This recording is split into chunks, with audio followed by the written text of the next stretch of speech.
To graph this equation, let's first rewrite the equation in the slope-intercept form. In the slope-intercept form, the left side of the equation has only y, and the right side of the equation has the term with x, as well as the term without any variable. So, to rewrite the equation in the slope-intercept form, we are going to first solve the equation for y. To do this, we are going to eliminate x on the left side by subtracting x. Then, the left side of the equation is simplified to 2y. And let's rearrange the right side of the equation. Now, we are going to eliminate 2 in front of y by dividing both sides by 2.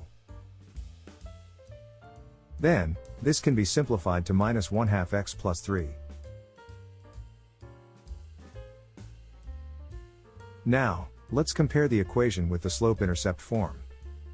In the slope-intercept form, m in front of x represents the slope, and b represents the y-intercept. So, by comparing this equation with the slope-intercept form, we can see that the equation has a y-intercept of 3. Also, we can write the y-intercept as an ordered pair. So, let's plot the y-intercept in a coordinate system. Also, the equation has a slope of minus 1/2. And we can rewrite this as minus 1/2. Since the slope of a line is expressed as the ratio of the rise to the run, this tells us that the line of the equation has a rise of minus 1, and a run of 2. Now, let's count the rise and run in a coordinate system, starting at the y-intercept.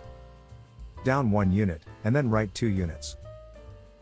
Then, let's draw a line through these points and put arrows on both ends of the line. And this is the line of x plus 2y equals 6.